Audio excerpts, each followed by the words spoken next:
Welcome everyone to Passive House Accelerator Live. My name is Kim Davis and I manage programming here at the Accelerator. I am really excited to welcome our our presenter today. We have Kelly Fisher joining us from Peel Passive House. She's joining us from Nova Scotia today. She is a certified Passive House consultant with 8 years experience in the Passive House industry and 19 years experience in the construction industry.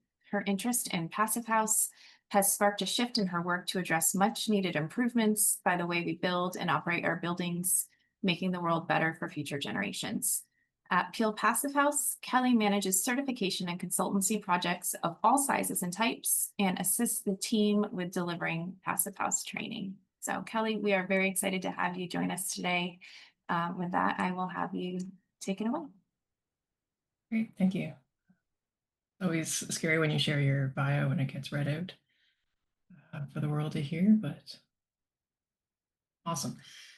So today we're going to be talking about passive house ventilation, and I believe the title for the session today was how it's the secret superpower. So hopefully everybody gets a better kind of idea of the importance of passive house ventilation. And I'm going to be talking about ventilation and incorporation of ventilation passive house projects from design all the way through to occupancy, and kind of highlight the importance of various steps along the way that kind of make it very important that to help everything move along perfectly so that when you get to the end of the project, everything works as it's supposed to. Yeah, so a little bit of background for Peel Passive House Consulting. We do consulting work for passive house projects. We're also passive house certifiers. We do component certification, training, and we also do research and development for various aspects of the passive house industry. So all of our work is related to passive house, which is kind of fun.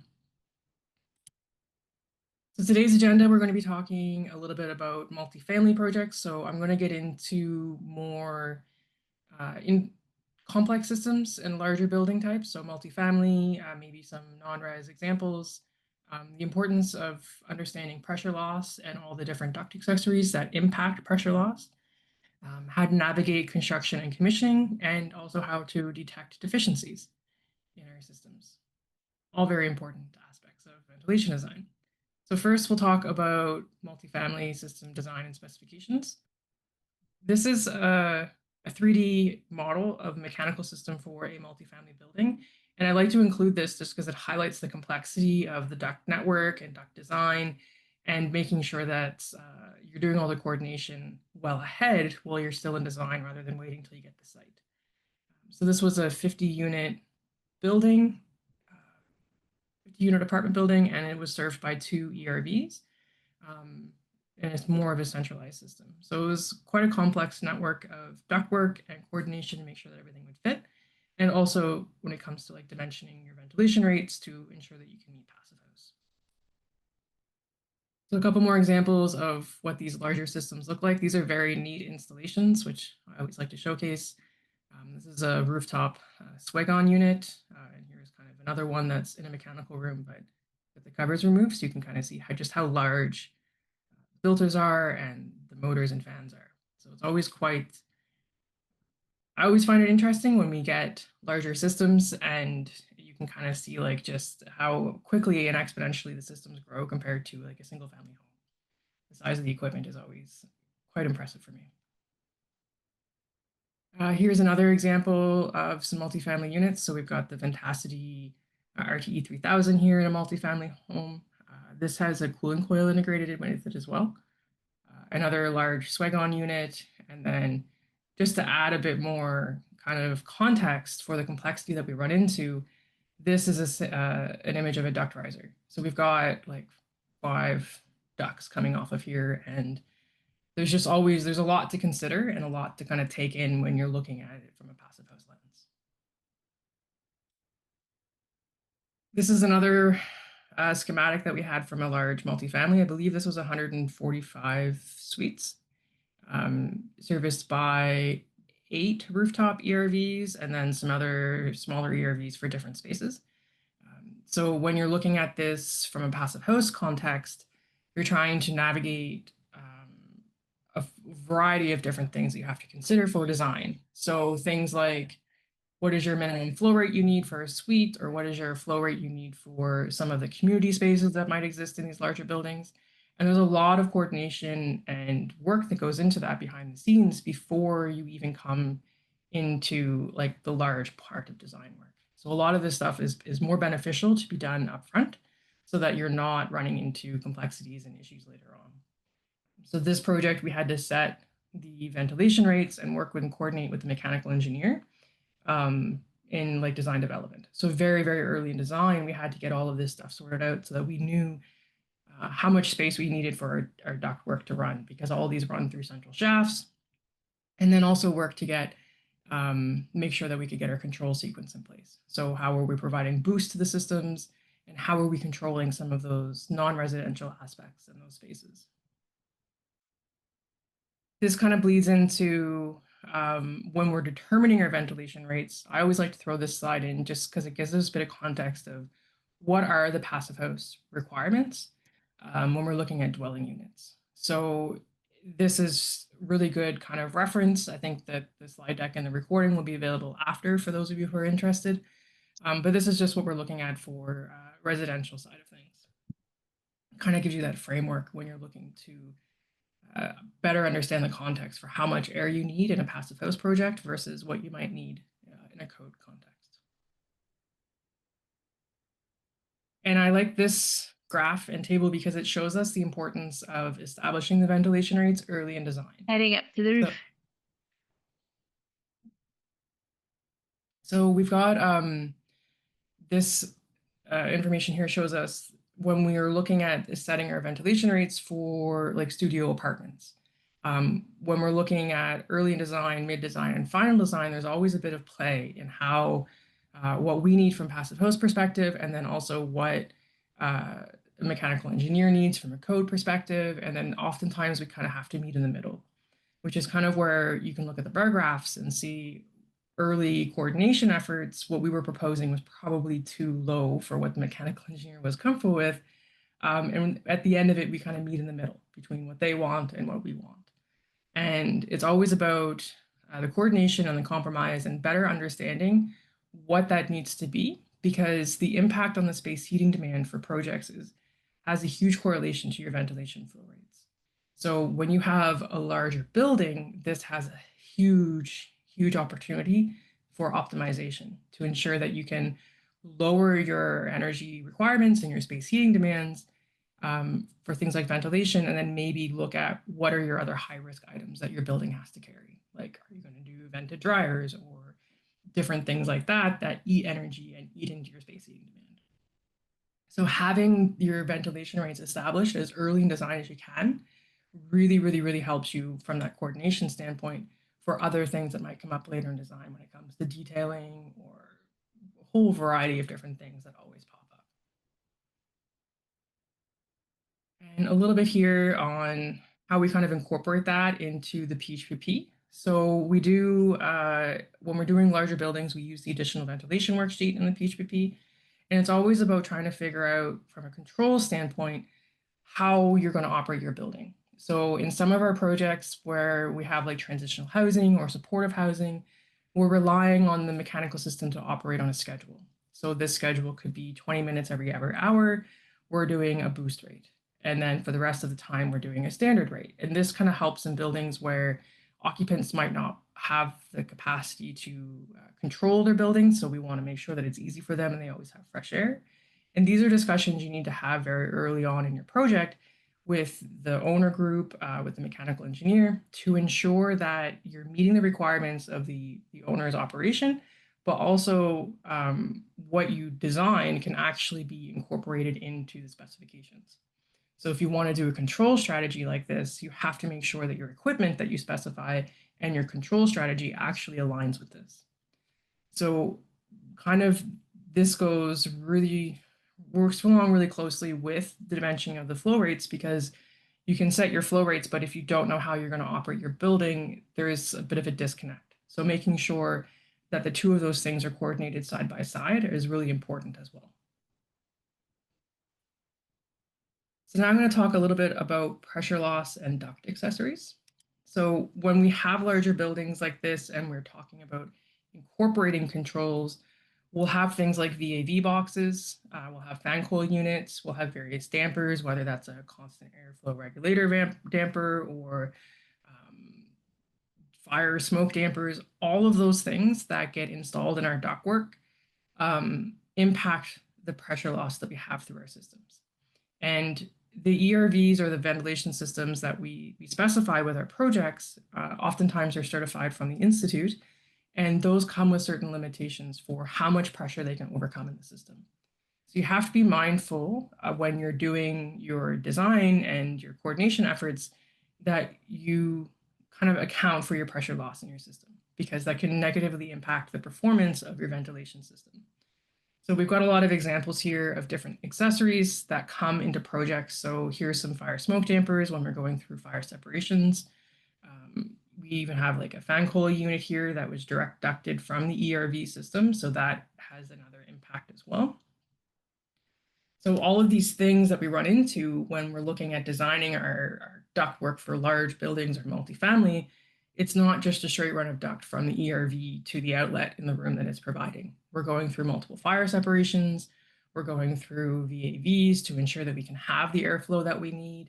We might be going through other dampers and things like that along the way that really have an impact on the performance.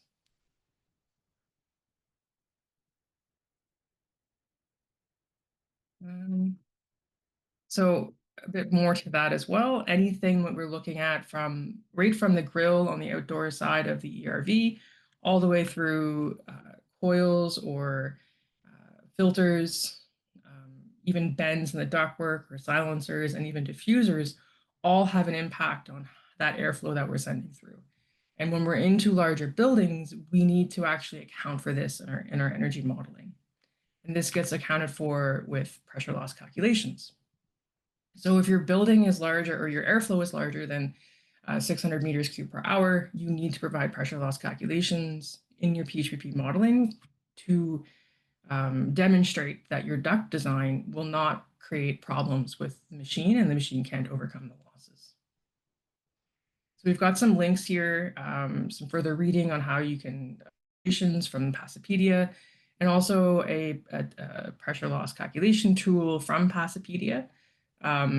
Just to note that it's more towards like single family homes, the tool that they've created. So if you're doing a larger building, oftentimes your mechanical engineer is going to provide that for you, which is quite nice because you don't want to be doing that yourself.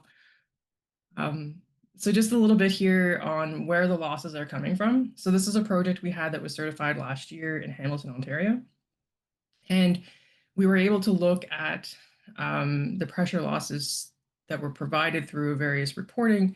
So this project, we did duct pressure testing to determine if the duct network was going to be airtight enough to adequately provide the ventilation system that we needed in a more balanced approach. And from these reporting and the testing and balancing, we were able to determine where the most part of our losses were coming from. So the ducts, the dampers, and filter were eating up the bulk of the losses that we have in our project.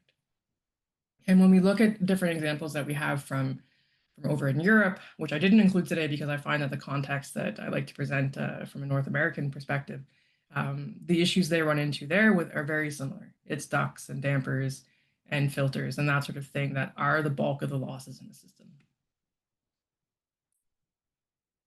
So what do the calculations look like? So what we're typically trying to do is find the longest duct length in the building that we have. So you're going to look from your ERV, wherever that's located, and you're going to go, where is the longest run? And this can be a supply run or an extract run, just whatever the longest run is that the fan has to overcome. And you're going to go through and count up all of your length of ductwork, all of your elbows, all your fittings, all your accessories like dampers or VAVs, and add that all up consecutively to understand what is my calculated pressure loss in the system. And the end result that you get is typically, it can be in inches on the water column, but the certificates from the Pacifist Institute display this in Pascal, and it's the ESP, the external static pressure. So you have to make sure that the value that you calculate is less than the value that the system can handle. And if you do that, 9 times out of 10, your system is going to work the way you want it to work.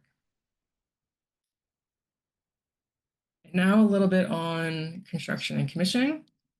So one thing that we've tried to incorporate in our projects, whether it's certification or consulting, is the requirement for duct leakage testing or duct sealing. And the nuance here is we have had a lot of projects over the last few years, or since like we were started as a company, that the persistent hiccup that comes from these projects is the balancing commissioning at the end of the project. If anybody who have done large scale passive host projects, getting all of the diffusers measured and tested and balanced, and then getting your report at the end of it all and making sure that you're within that 10% threshold of disbalance can be quite a struggle. And oftentimes this effort is left to the very end, right before occupancy, and sometimes even during occupancy, which is very frustrating because if you don't find any issues by that point, it's really, really hard to fix them. You can't, well, I mean, you can, but it's frowned upon to open up walls and shafts and find where the leaks are. So one of the specifications that we require in our projects is duct leakage testing or duct sealing. So using a product like AeroSeal to seal up all the ductwork in a pressurized manner.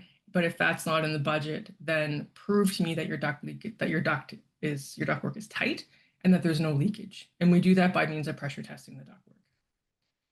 So it's not something that's actually formally required from a certification standpoint, but it is highly recommended. Because if you don't do this as the ductwork is before it's closed up, you're not going to know where your leaks are. And balancing to within your 10% disbalance becomes nearly impossible. And that is a requirement for certification, is that 10% threshold. So what we like to do is on our projects, include this in the specifications for the mechanical engineer to make sure that the trades on site know that they're either going to be sealing the ducts or pressure testing the ducts. And if the duct pressure testing fails, then they're sealing the ducts. So it's kind of like, prove it to me that what you're doing is as good as you say it is, because oftentimes it's not. So when we're looking at what testing criteria we're going to use, the recommendation from PHI is EN standards. We found that it's hard to get a lot of the testers, especially in Canada, to be familiar with the EN standards. So we did a bit of back work to figure out the North American specifications that would be generally applicable for this type of testing. So the NC ResNet testing and a SMACNA leakage class 6 with a seal class of A and B, but it really depends on the project because the SMACNA testing is varied by like project size and duct size and classification. So for a lot of our multifamily projects, that's what we propose if they don't want to do a product like AeroSeal. And this is very, very important because if your ventilation report that you get from your testing and balancing doesn't come back in your favor, then you know you have a lot of leakage. So testing ahead of time and making sure that your ductwork is airtight and can be pressurized and tested that way knows that by the time you get through everything and all your systems are installed, that it is going to be properly designed. So for this project in particular, we had a pressure testing of the ductwork. The contractor knew that this was coming, so they were very, very careful and did a lot of quality control to make sure that all of the ductwork was sealed up properly and tightly. The testing results that we got showed that the ductwork would pass the pressure testing. Now, how that kind of translates into your balancing report is for this project, because we did this quality control early on, now we only have a 3% disbalance. The testing and balancing and the ventilation commissioning was a lot shorter and a lot easier for the team to get the values that they needed to get because the system was already tested to be airtight. So it just kind of, it goes to show that that front end work for your specifications to make sure that you're getting what you need out of construction and doing the testing can really result in an ease of process. And it just makes everything easier for you because this is one of the harder things to have somebody come back in and do any remediation and even retesting after people are occupying the building. And just a little bit of a note on some of the balancing reports. We see all kinds of interesting things that get submitted to us. We always specify that balancing reports need to be digital. If you've got a large building like 145 apartments, you don't want something that's scanned. You want something that can be digital or provided in Excel or a PDF that you can turn into Excel to do the quick testing and checking. You don't want to have to make these spreadsheets yourself. So handwritten documentation should be rejected, and digital isn't always what you think. So make sure you get the right version that you want. And yeah, so when I'm talking about these larger projects and you go through and you get the balancing reports, they're quite long documents. So we had one for, I believe, a 50-unit seniors building recently, and it was like 300 pages. So being able to extract what you want out of your documentation is a very kind of important thing to consider when you're asking for the documentation coming to you. And making sure that it's presented in a way that is going to be legible and easier for you to kind of figure out what information you need to extract from it. So this is why we share ahead of time with our consultants or contractors the information we want to see on the reports so that we know that we can get what we want and they're not giving us something without us having said, well, we don't actually need that information, or you're not giving us what we want. So doing that coordination with the commissioning team ahead of time is very important. So I've talked a little bit about AeroSeal leading up to now, and I just wanted to, I think, the next slide is really cool. So for multifamily ventilation, when we have large buildings and we have large runs of ductwork, it's really easy for that ductwork to be sealed if you use an AeroSeal system. So they pressurize the ductwork to complete this task. And when they pressurize the ductwork, they fill it full of like a sealing agent, kind of like an Elmer's white glue, is what I've been told. And this fills cracks and crevices, and it makes the inside of the ductwork airtight so that you have less leakage through the connections and the different fittings and things that you have on your ductwork. And this is very, very important aspect. And we always specify this first. And if it's not included in the budget, then our backup is the pressure testing of the ducts to make sure that the conventional sealing method is still going to work. But we had a project recently where they specified AeroSeal from the onset. And they did a conventional kind of just quick, the mastic compound on the ductwork. And before the service, like before the AeroSeal came in and did their sealing, when they pressurized the ducts, there was a lot of leakage. So upwards of 91% on one of the supply runs from the ERV. After the leakage, it's down to less than 1% of leakage, or after the sealing, it was down to less than 1% leakage. So just the importance of and understanding that this really streamlines the end work, which is getting your ventilation rates where you need them to be. And for this project, because they had done the sealing, our ventilation commissioning was really, really quickly. Like there weren't a lot of problems. We were able to get our disbalance in check. I think we were like less than 3% for this project as well. And it was very, very advantageous for the project. So if your project can consider or can incorporate this in the budget, it's our first go-to is doing the duct sealing by pressurization.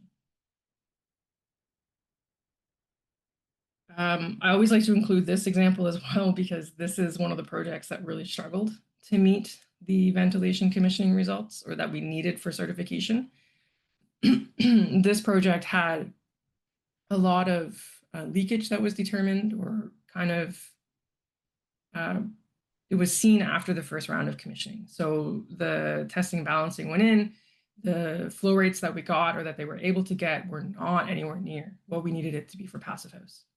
So we had a 22% disbalance on one ERV and a 45% disbalance on the other ERV. And the nuance here is the testing happened after everything was closed in.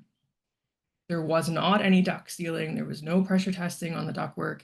It was just, let's install it, board it up, and then with our drywall, and then come back and do the testing. And because of this, and the lateness that it was done in the project, we had to struggle of how were we going to fix this issue with a 22% on one ERV and a 45% on the other ERV. So what we ended up having to do, because we couldn't actually tear apart any of the drywall to get into the ducts to find where the leakage was happening, because by this point the building was occupied. We had to go back and intricately recommission all of the different suites and the different outlets to try and see a little bit if we could get a little bit here and a little bit less there.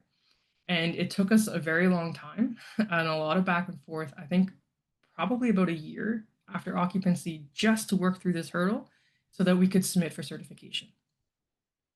And what we ended up doing was adjusting the readouts on the ERVs themselves. So it was a bit of a fussy situation, but we were able to get one of the ERVs down to 10% and the other down to 1%. But it speaks to how long this effort can take if it happens if you're in a position where you can't go through and open stuff up. So making sure that you do this before you build your shaft walls, or before you close the ductwork in behind drywall ceilings is very, very important to make sure that everything is done so that you don't have these delays in certification. The other thing to be mindful of is all of this effort and all of this work and where your disbalance sits for your measured flow rates has a huge importance on your space heating demand. So making sure that you carry a buffer on your space heating demand. So if you're in SI units, you're 15 kilowatt hours per meter square per year. I think it's 4.75 BTUs from the imperial side of things. Making sure that you have a buffer going into construction is really, really important because this is a big variable that is really hard in a lot of projects to avoid. So giving yourself a buffer to kind of eat a little bit more on the ventilation rates as you come out of construction is always, always, always really important. So a little bit on detecting deficiencies, because I find this can be something that we find from certifiers that often it's too late to rectify from a consultant standpoint after they've been identified. So things like leaky access doors, if these aren't sealed up properly or made to be airtight, then you're going to have leakage there, which can interfere with and impact your performance. The same thing with gaps between outlets and drywall. This can be a huge issue of, preventing air from getting into the suite. So when you go to commission it and you put your flow finder over the grill and you're not getting the airflow that you need, this could be a reason why, because the air is just going back into that cavity space. Hidden thermal bridging from carriers and supports of the ductwork is often something that we find, which is very detrimental to the overall project itself. Damaged insulation. I think this was like the corner of a mechanical room door that kept hitting the insulation on one of the ductwork streams. I think the supplier duct to the outside. And then making sure that you have all the components that you need. So this project, I believe, was a non-residential project, which means, and in this situation, the ERV was shut off after hours, or was going to be shut off. It's not quite installed yet because the ducts aren't connected. But in these situations, you need a damper on both your supply and your exhaust from the outside. And in this project, they missed a damper entirely. So not having that capability to close the ductwork from the ERV and making sure that you have the components installed that are designed is very important. And catching them while there's still time to fix it, or more cost effective to fix it, is very, very important as well. So in summary, clarifying requirements with your project team as early as you can is very, very important. So that's your flow rates, your ratings, pressure losses, and your comparison to your relevant code. In Canada, depending on the province we're in, it can go either way. Some jurisdictions are okay with passive house, some want you to still meet code. And starting these discussions early and making sure you can hold on to the energy requirements you need for whatever the jurisdiction needs is very important so that you don't exceed your certification criteria later on. Integrating ventilation early into design is very important. Don't try to fit it in afterwards. Bring in your mechanical and electrical engineers as early as you can And what we often do from a consultant standpoint is propose our layouts and our ventilation rates early on and start the conversation to say, this is what we would like for Passive House. What do you need to meet your requirements? We always size the equipment for Passive House operational rates. This gives us that optimal performance we need from an energy modeling perspective. And like I said, keeping in the controls as simple as possible, but also making sure that you include how you're going to control the ventilation to these spaces. So if you have a non-residential building with a residential on top, perhaps the non-residential portion should have its separate ERV so that it can be controlled differently and more simplified approach than including it all on the same ERV. And just the pitch to always use the certified units because it just makes your life a lot easier when you're looking at an energy perspective. And completing your duct leakage testing and sealing prior to closing is very important. You don't want to have to come back after and tear things out or be in a position where you can't. So that's a crash course there on why ventilation is a superpower. Secret superpower, I think, for passive house buildings. This is my contact information. Feel free to reach out if you want, but I guess I'll open up the floor now to questions. Kelly, I'm expecting a lot of people to reach out, slide by slide, what we know and what we think we know and what we need to know. You Yeah. laid out so well. Oh, thank you. Such a discipline in front of us here. There's a host of questions. We're asking you to ask more. Keep asking more questions. Why wouldn't you want to talk longer with Kelly? And now I'm going to hand it over to Kim. Thank you, Mark, and thank you, Kelly. I'm going to share my screen real quick. I have a couple events and sponsors to thank. We'll go through that quickly, and then we'll head over to the Q&A. So starting with our podcast episode this week, we have episode 258, Demystifying Passive House Certifications with Tony Lasanti. Next up on our Accelerator Live event next week, we are continuing our conversation about ventilation with the team at Bow and Build. They'll be speaking about strategies for nailing passive house air sealing and ventilation. And we'll also have Gabby O'Grady joining us from 475 High Performance Building Supply to speak about some brink systems integrated in those projects. So it should be a really great one. Hope to see you next week. Over to a few community events. Passive House Northwest has a Pro Talk session taking place in Seattle on Friday. Links for all of these should be in the chat for you. International Passive House Open Days are taking place globally in November 7th through 9th. And then we have our next and final conference of the year coming up, Reimagine Buildings Best of Retrofit. This will be taking place online December 5th. This will be a 4-hour conference, so we hope to see you there as well. Next up, we have the Reimagine Buildings Collective, an event taking place on Friday. This is the October member meetup, and it'll also be a recap from folks and members that attended FIASCon, so we hope to see you there. Now I have a few sponsors to thank. I'll go through these quickly. Champion sponsors including Boviso, Cascadia Windows and Doors, European Architectural Supply, Backrow, Intelligent Membranes, Icon Windows and Doors, LG and Source 2050.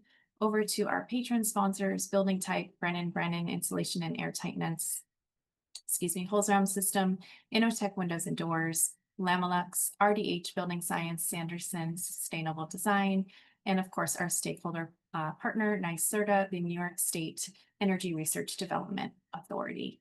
So with that, back over to you, Mark.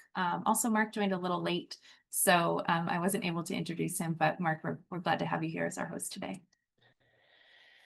I love the sponsors. We've got a host of questions, and I hope if you didn't write down all those events, you could find them on Passive House Accelerator.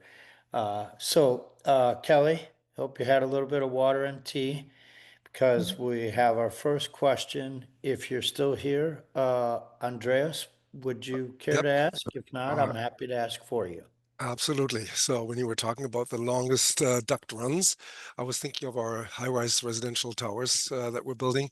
Would it can we go through the facade to reduce the amount of duct lengths? And the problem is when we have these 450 units, I mean, is there even an ERV out there that can serve 450 units? And then imagining all the Yeah, so when you're getting to that many units, you might be looking at a semi-centralized approach where you kind of chunk your floors together. I see that it's very common on a lot of like these larger, taller buildings. Like you said, having all the different penetrations for 400 units, if everyone was decentralized, there is a maintenance perspective for that. How are you cleaning 45 stories up those little exhaust and supply ducts for a decentralized system? So oftentimes we see it semi-central, where you're chunking groups of floors together off of a singular ERV, and that Okay. gives you, from a maintenance perspective and a design perspective, a lot more an easier approach. Thank you. No problem. Do you have a follow-up to that, Andreas? That was pretty targeted. It is just in general, though, really, I think it's always very specific. I wish we would build more passive. We're building a lot of towers and none of them is passive house. So I'm just trying to find out how can we get this passive into our towers. Thank you. Wonderful. And as you find problems, share them, and as you find solutions, share them louder. Good. All right. Kelly, you're doing great with this. We have more. Valentine, are you available to ask your question? Valentine? Yeah, Mark, it's Valentine, but that's cool. Hey, Kelly. Valentine. Beautiful. Hey, After you, Um, how you doing? Valentine. yeah, I was just wondering, like, I've seen this before. It's where ERVs are typically ducted into fan coil units, but then, your ERV is supposed to be running 24/7, but your fan coil units aren't necessarily calling for heat or cooling. Yeah. And so when you go to balance your system, you're always going to be out of balance whenever it's the opposite of whatever setup you have. So I've Yeah. always learned to do it if you can push a client towards doing independent ducting. I know there's hesitancy towards doing that because of added costs, but like, Yep. so clearly it does happen in passive houses, but like, what It is, does, yeah. so I guess are you normally balancing for when the fan coil unit's on, or? So yeah, if you're coupling your ventilation and your heating and cooling together, you have to accommodate for your fan coil energy to run all the time. So you're adding that extra energy to your P2P modeling because your fan coil has to operate 24/7, 365, the same as your ventilation would. But you can work with your mechanical engineer and the suppliers to make sure that when it's not providing heating and cooling, perhaps the air speed that's coming out of the fan coil isn't as much. So oftentimes we run them in a low to medium fan speed so that we can still get the fresh air to come into the room from the ERV through the fan coil. When we're looking at balancing the fresh air rates that we get, we typically do a traverse measurement before the fan coil is connected, or we'll do a measurement at like the react damper or whatever kind of VAV you have coming into the suite. And that gives you your airflow, your fresh airflow from the ERV before it gets to the fan coil. Oh, that's a good idea. Okay, yeah. And your other important thing that you need to consider is on the commissioning side of things, your commissioning agent needs to document the speed of the fan coils. Because when they're not running in a thermal mode, you need to know what is that fan speed. And it's not always going to be what's on the shop drawing or the certificate for your low speed. When they get into commissioning these, oftentimes we find it's between a medium to high speed. It's not the set points that are on the shop drawing. So getting that fan speed out of the commissioning report is very important and something you need to specify. Mm-hmm. I hope that answers your question. Yeah, you did. I guess I'm next up on the next question, so I might as well roll into that, Mark, if everyone's cool. Yeah, go ahead, Valentine, back to back. Yeah. There's been plenty of passive house conferences where they've talked about, centralized versus decentralized, and it's always the famous engineering answer is always it depends. And I know, but I'm wondering now more, with more experience and more projects coming to light, like, is there some sort of like a fine line or a tipping point where it starts to make sense to switch one versus the other? I think it comes to maintenance. Like if you've got a really tall building, how are you going to clean the inlet and outlets off a decentralized system? The other one determining factor I find is controls. How are you going to ensure you can meet your boost requirements in a residential portion, but also your ventilation requirements if you have a non-residential podium, for example?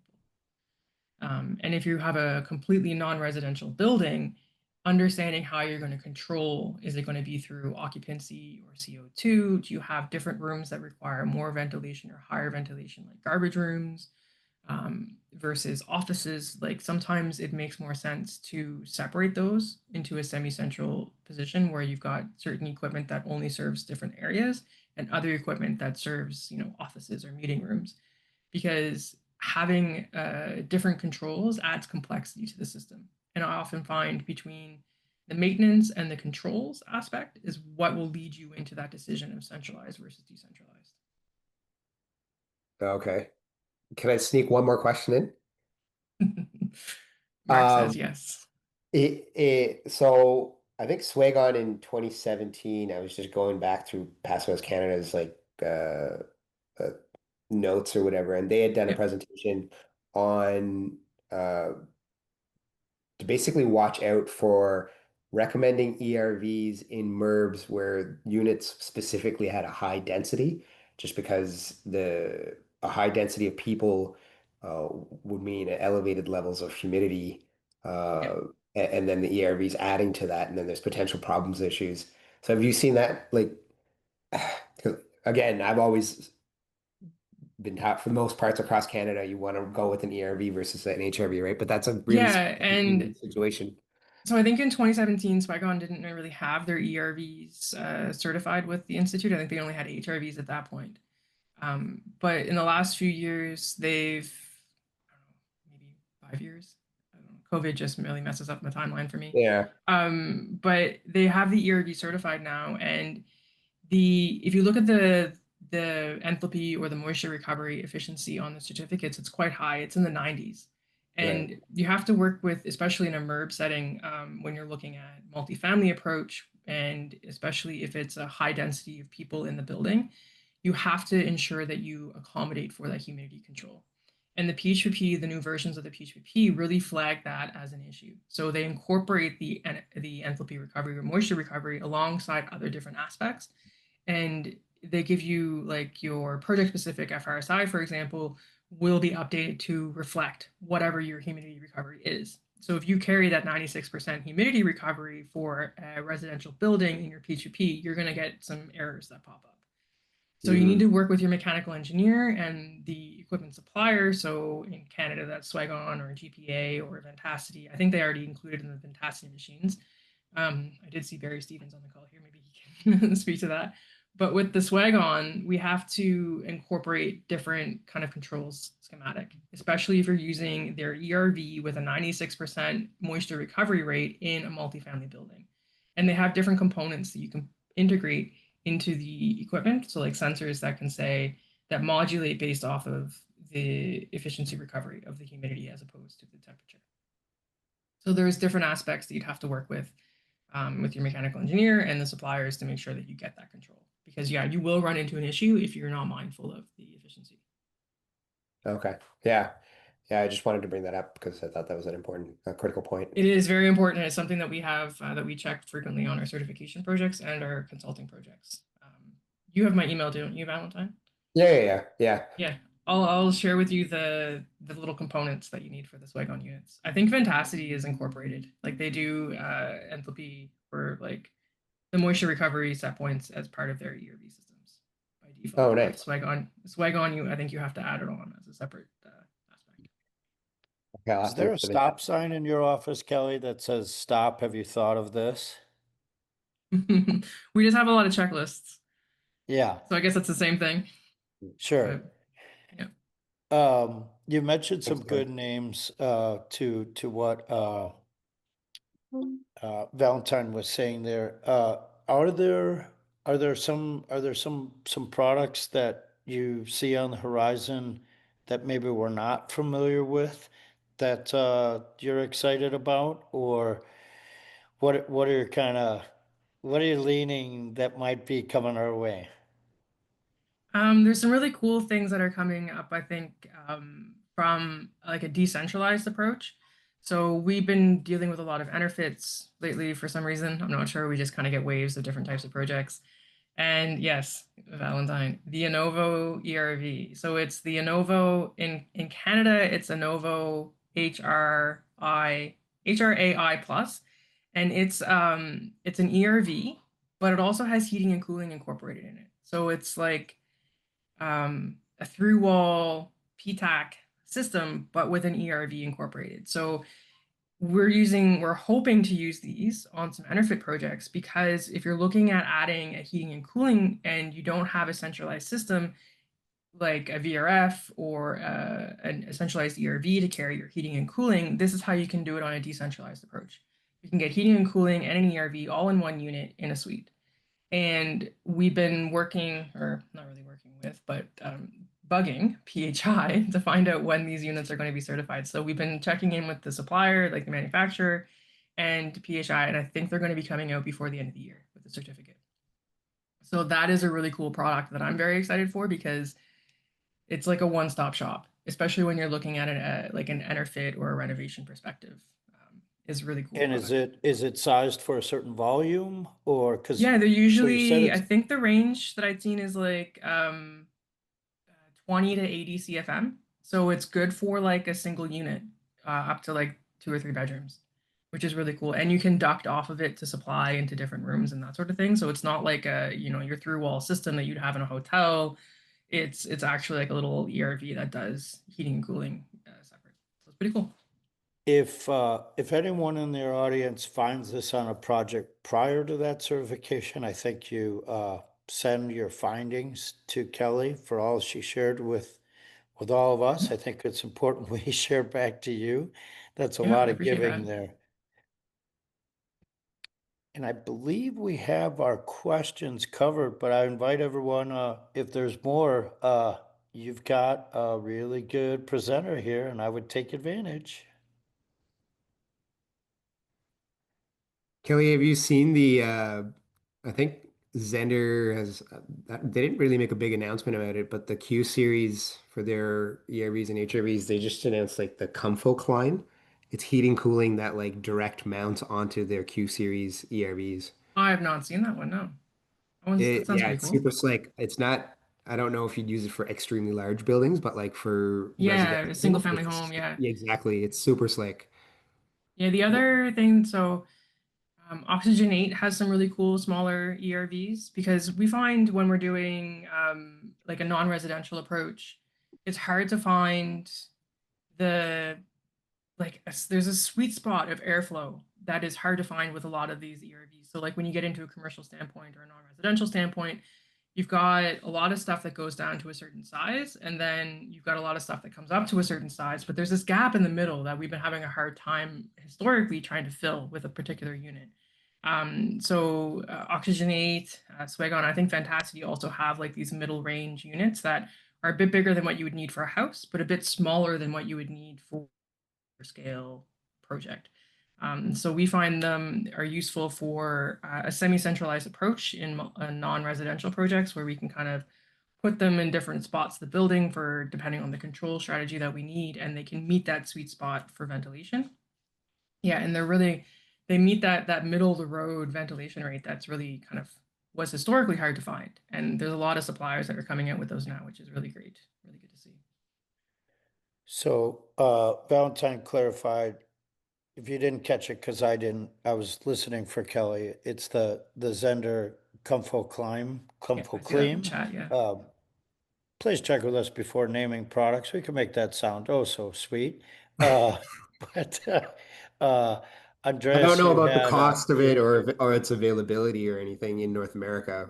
I was just happened to be perusing Zender's website and then it like popped up randomly and I was like, what is this? I've never heard of it. And then I was like, oh, cool. But that perfect. it's on Zender's site, but I've never seen it advertised anywhere or anything other than me. We'll do some investigating for you and like to throw it over to Andreas. You've had your hand up for a second there, so let's dig in. Dumb question. The arrows, you talked about the aero seal and how well that worked. I've seen aero seal on conventions. Now, my question is that stuff obviously works great to seal gaps, but you know, you have this aeroseal flow through the ducts, it probably settles within the ducts as well. So is there any off-gassing, or what material is that? Is there any health issues with this aeroseal? Sorry. Not that I've heard of, no. So the aeroseal is dispersed into the ductwork as it's pressurized. So it doesn't necessarily like settle in different spots. With the pressurization, it just kind of like moves everywhere, and it can close gaps, I think up to a half inch or 3/8 of an inch.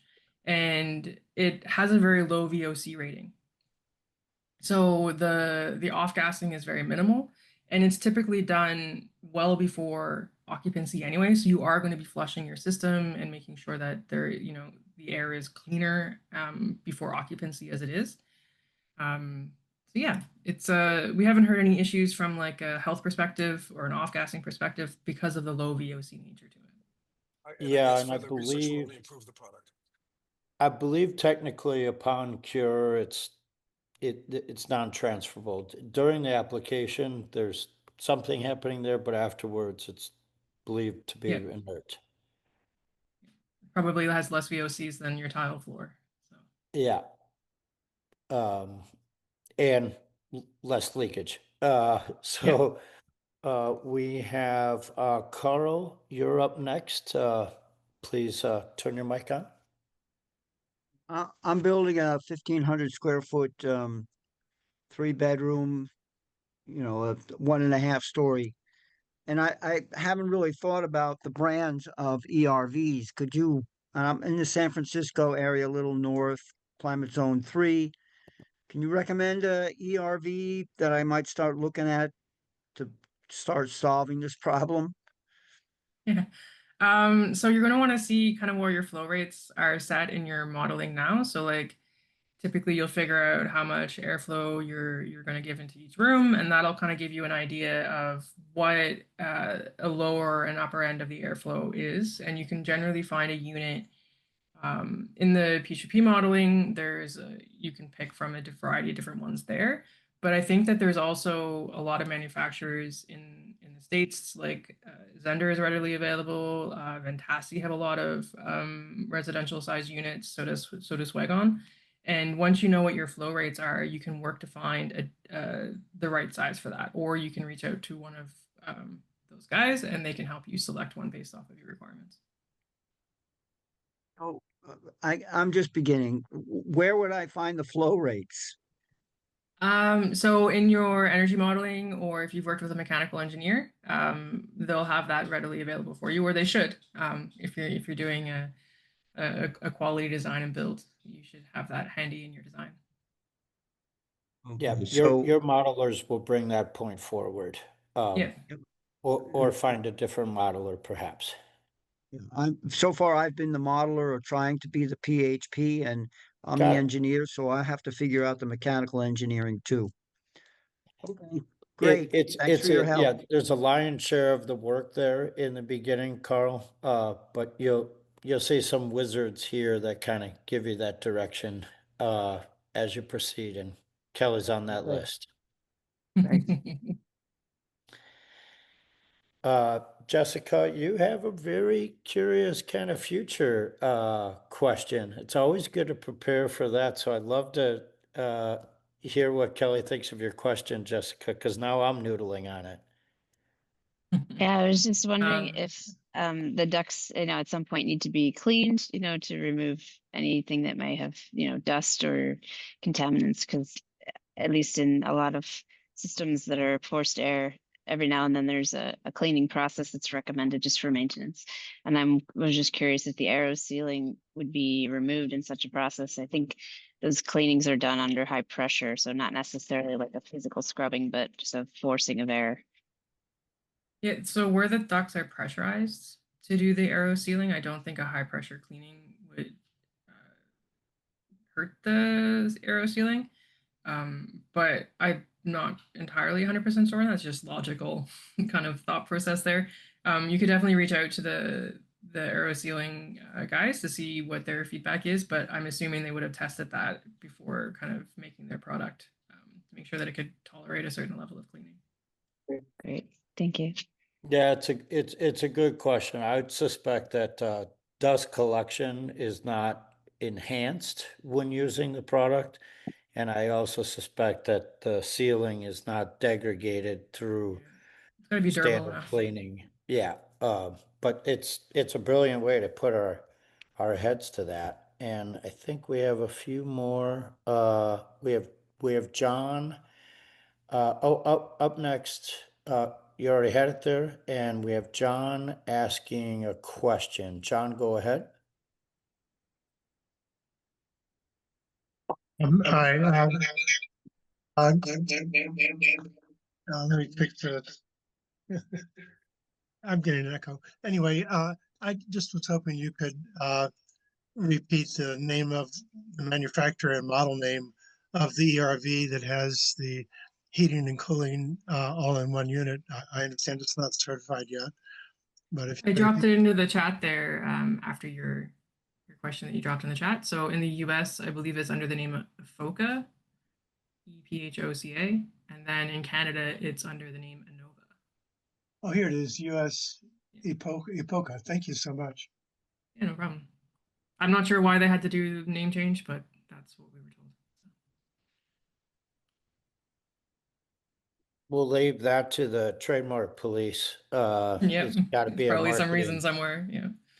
a marketing conundrum, but thankfully, Kelly is fluent in both Canadian and American. So there we go.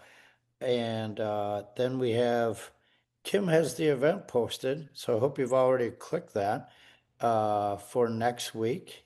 And I'm just double checking. Valentine has one more question here, Kelly. So totally winning that. And I'll come back to you in Alberta. Not often you get to pick Kelly's brain, so I'm stealing every opportunity. Go for it. Yeah, have you heard of the Swagon's Casa Jazz units? Not the Jazz, but the Casa. Like So we've used the Casa R models, so R4, R7, R9, maybe R5 as well, on a few projects, but not the Jazz. so the R4 and the R3, those are the actual ERV units, right? Yeah. The Jazz is a range hood Oh, that I see that now. Sorry, I didn't read the last part of your question. Yeah, well, yeah, that's why I added it. It's a range hood that connects to the outdoor air exhaust of the Casa Interesting. R3 I've not unit. used one of those yet, no, but we have worked with the Casa R4 units because there's a range hood mode that you can put on to the controls for that. So Okay. when you're a range hood, you can connect the direct exhaust range hood to the controls. So like when that comes on, the ERV will help maintain the balanced airflow. So it'll go Yeah. into a boost mode or a range hood mode. Okay. Yeah, I was more so curious if anyone's had any experience with them because like I'd love to start specing them because yeah, but Oh yeah, that'd be pretty cool when you need to have a direct vent range hood. yeah. Yeah. We try to do the recirc a lot as much as we can. Yes, but if you can combine the penetration with one Yeah, that you that works. Yeah, yeah. you can still get your balance. It reduces your makeup air requirement. Valentine, with the power of social media, I would throw up a post that you just heard Kelly here on Passive House Accelerator, and you're inspired to learn more about this subject. Has anyone tried this hood and see what you get? I would encourage that. And Passive House Alberta, you're up.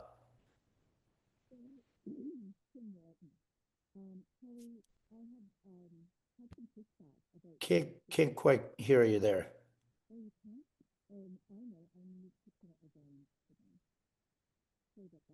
Is that better? Oh yes, that's Beautiful. Okay, sorry about We're that. all ears. Thank you. Okay, Kim Walton, and I'm in Alberta. I've had some pushback, Kelly, from installers that should know better or know about air sealing for return vents. And so the thought is that that's not as important as the delivery and maybe not even air sealing at all for return vents. We specify typically the whole system. Okay.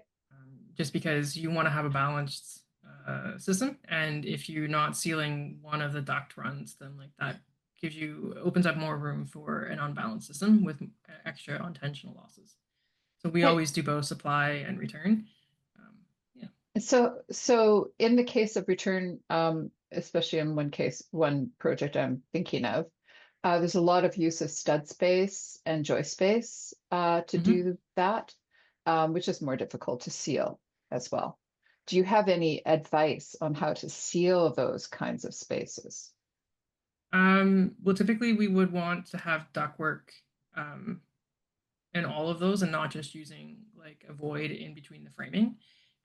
And I'm not sure, but I'm fairly certain that the AeroSeal works for more than just ductwork. So you might be able to specify that for those plenum spaces to get the in between the joist spaces or the stud spaces to get your air sealing in. Great.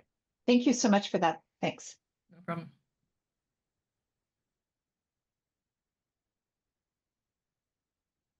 Well, thank you so much, Kelly. There's a host of questions there, and you see in the chat, Kim has all the links to stay connected with Kelly and to stay on track in the industry of what we're going to find in the projects to come and what we're going to see next week on Passive House Accelerator. Thank you all for being here, and please remember to share Kelly's name with your network. She shared a lot with each of us. It was a blessing. I find myself asking more questions because of it, Kelly. And Happy to help. the slides were on cue. So thank you so much for today. Thank you, everyone. No problem at all. Thanks, Kelly. Thanks, Mark. See you next time.